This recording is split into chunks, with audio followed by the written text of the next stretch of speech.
الصلاۃ والسلام علیک یا رسول اللہ، الصلاۃ والسلام علیک یا حبیب اللہ، الصلاۃ والسلام علیک یا نور اللہ۔ اہل ایمان پر آیا ہے خوبیاں رمضان کی، دل کو کرتی ہیں معطر نیکیاں رمضان کی۔ جو غلام مصطفیٰ ہیں ان کے دل پر بالیقین، جو غلام مصطفیٰ ہیں ان کے دل پر بالیقین چھا رہی ہے دھیرے دھیرے مستیاں رمضان کی۔ پیارے آقا صلی اللہ تعالی علیہ وسلم کے پیارے دیوانوں، رب تبارک و تعالی قرآن مجید فرقان حمید میں ارشاد فرماتا ہے، یا ایھا الذین آمنوا کتب علیکم الصیام کما کتب علی الذین من قبلکم لعلکم تتقون۔ اے ایمان والو، تم پر روزے فرض کیے گئے جیسے کہ اگلوں پر فرض ہوئے کہ کہیں تمہیں پرہیزگاری ملے۔ صوم کا لغوی معنی ہے باز رہنا، چھوڑنا اور سیدھا ہونا، اس لیے خاموشی کو صوم کہتے ہیں۔ قرآن پاک میں فرمایا گیا، انی نذرت للرحمن صوما فلن اکلم اليوم انسیا، یعنی میں نے آج رحمان کے لیے روزہ مانا ہے تو آج ہرگز کسی سے بات نہ کروں گی، کیونکہ اس میں کلام سے باز رہنا ہے۔ اور اصطلاح شرع میں صبح صادق سے لے کر غروب آفتاب تک اللہ عز و جل کی عبادت کی نیت سے اپنے آپ کو کھانے پینے اور جمع کرنے سے روکنے کو صوم کہتے ہیں۔ میرے پیارے آقا صلی اللہ تعالی علیہ وسلم کے پیارے دیوانوں، روزہ در حقیقت انسان کے اندر موجود نفسانی خواہشات کو کمزور کر دیتا ہے، اور روزہ دار کے دل میں یہ عقیدہ راسخ ہو جاتا ہے کہ علام الغیوب خدا میری تمام حرکات و سکنات کو دیکھ رہا ہے۔ روزہ کی حالت کے علاوہ انسان کے دل و دماغ میں یہ تصور نہیں رہتا کہ وہ جو کچھ کر رہا ہے اسے خدا دیکھ رہا ہے، لیکن صبح صادق سے غروب آفتاب تک بھوک لگتی ہے، پھر بھی اپنے آپ کو کھانے سے روکے رہتا ہے۔ کوئی دیکھنے والا بظاہر نہیں دیکھتا، پھر بھی وہ کھاتا بھی نہیں پیتا بھی نہیں۔ بیوی سامنے موجود ہوتی ہے، پھر بھی اپنے آپ کو صحبت سے روکے رکھتا ہے، کیونکہ اس کے دل میں اللہ عز و جل کا خوف ہوتا ہے۔ اب ظاہر سی بات ہے، کوئی بندہ ایک ماہ تک اس تصور کے ساتھ زندگی گزارے تو باقی مہینوں میں بھی اس میں یہ تصور آ جائے گا کہ میں کچھ بھی کروں اللہ دیکھ رہا ہے۔ جب اللہ کے دیکھنے کا تصور ہمیشہ کے لیے اس کے دل میں پیدا ہو گیا تو وہ ہر خلاف شرع کام سے بچے گا۔ اس کا اپنے آپ کو بچانا یہی تقوی ہے، اور تقوی مل گیا تو بندے کو دارین کی دولت حاصل ہو گئی۔ تو روزہ اس وجہ سے فرض کیا گیا تاکہ ایمان والوں کو تقوی مل جائے۔ پیارے آقا صلی اللہ علیہ وسلم کے پیارے دیوانوں، روزہ اعلان نبوت کے 15ویں سال یعنی 10 شوال المکرم سن 2 ہجری میں فرض ہوا۔ اللہ تبارک و تعالی کا فرمان عالی شان، یا ایھا الذین آمنوا کتب علیکم الصیام کما کتب علی الذین من قبلکم لعلکم تتقون۔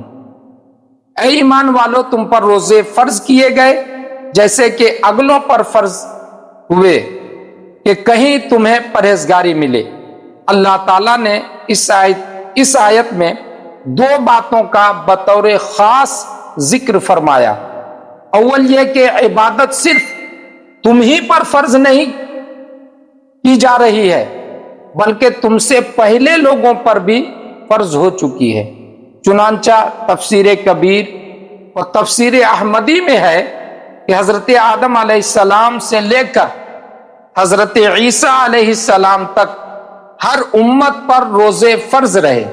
چنانچہ حضرت آدم علیہ السلام پر ہر قمری مہینے کی 13ویں، 14ویں اور 15ویں تاریخ کے روزے، اور حضرت موسیٰ علیہ السلام کی قوم پر عاشورہ کا روزہ فرض رہا۔ بعض روایتوں میں ہے کہ سب سے پہلے حضرت نوح علیہ السلام نے روزے رکھے۔ دوسری بات یہ کہ روزے تم پر اس لیے فرض کیے گئے تاکہ تم متقی بن جاؤ، کہ شریعت کے تمام احکام کا مقصد مومنین کو متقی بنانا ہے، یعنی ڈرنے والا بندہ۔ اسی لیے قرآن کریم بار بار تقوی اختیار کرنے اور متقی بننے کا حکم دیتا ہے۔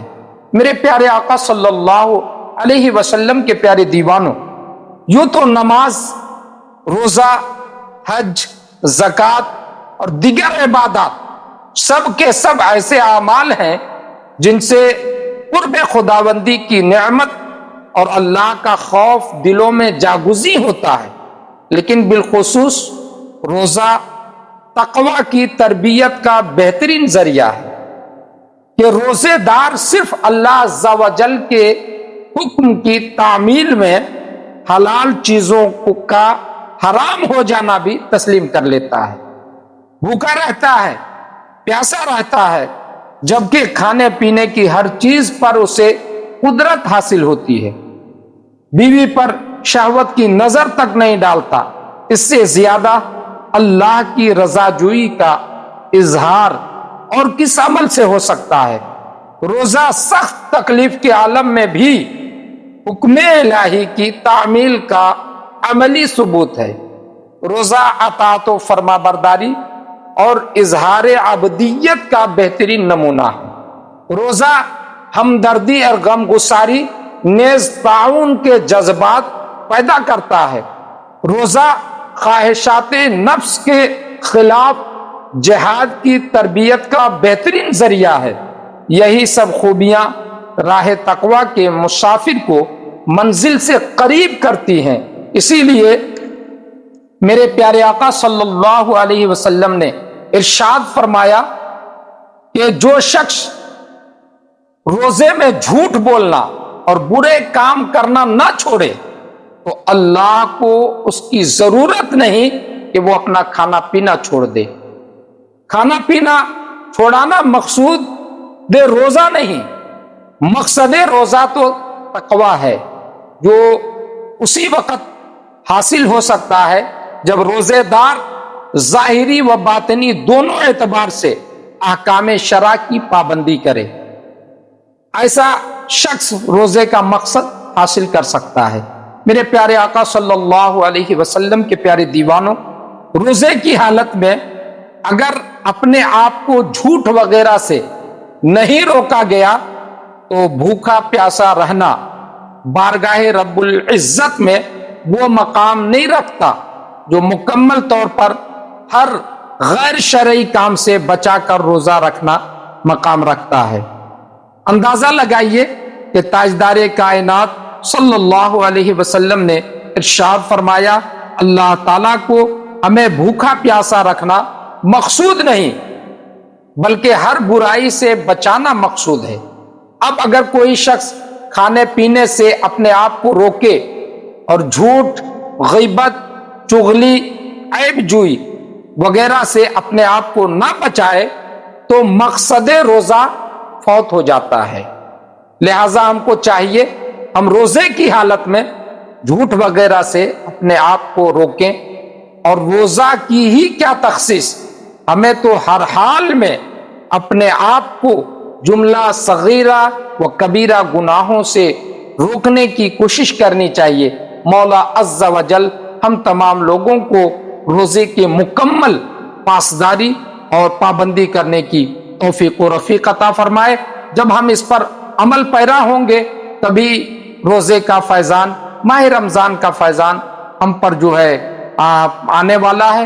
ورنہ عمل نہ کریں گے تو ہم اس سے دور ہوتے ہوئے نظر آئیں گے۔ مولا ہمیں اس کی توفیق عطا فرمائے۔